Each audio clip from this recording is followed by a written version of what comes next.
الحمد لله رب العالمين والصلاة والسلام على سيد الأنبياء والمرسلين وعلى آله وأصحابه أجمعين اما بعد۔ انشاءاللہ ربیع الاول کا مہینہ شروع ہونے والا ہے، درود پاک کی بھی کثرت کریں، اور آئیے اس مبارک مہینے سے شروع کریں جو اولیاء اللہ کی ترتیب ہے ذکر و اذکار کی۔ میں آپ کو چند ایسے اذکار بتا دیتا ہوں، اگر روزانہ آپ اہتمام کریں گے تو انشاءاللہ گھر میں برکت ہوگی، رزق میں برکت ہوگی، اور اولاد میں برکت ہوگی، اتفاق ہوگا، دنیا کی زندگی آسان ہوگی، بیماریوں سے، بلاؤں سے، آفات سے، حادثات سے اللہ تعالیٰ حفاظت فرمائیں گے۔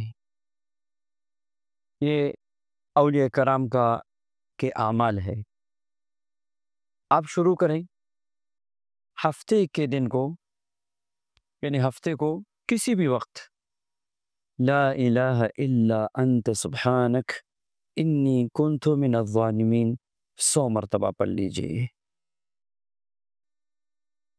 اول و آخر 5 درود پاک کے ساتھ۔ بس یہ آج کے دن کا آپ کا مختصر وظیفہ ہے۔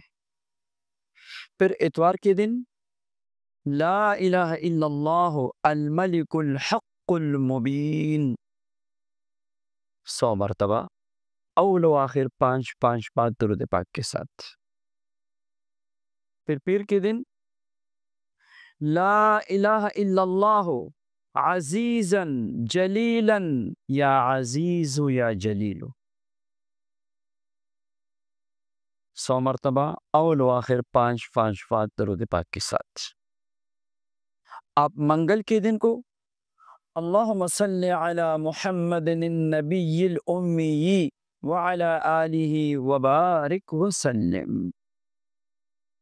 100 مرتبہ اول و آخر۔ درود پاک تو خود ہی درود پاک ہے، تو اس لیے 5 مرتبہ اضافی درود پاک بھی پڑھ لی۔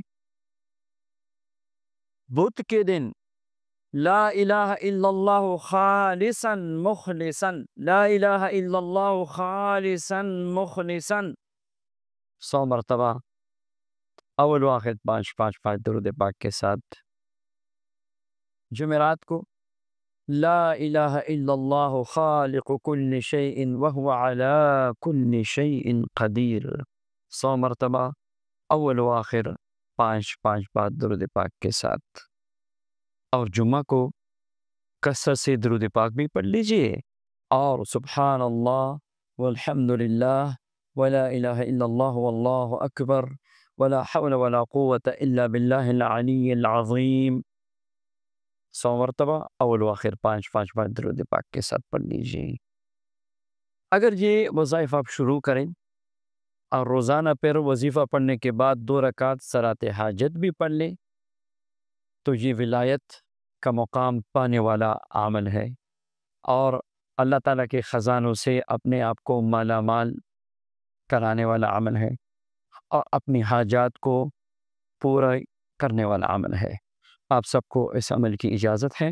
اللہ تبارک و تعالی ہمیں عمل کی توفیق نصیب فرمائے، آمین یا رب العالمین۔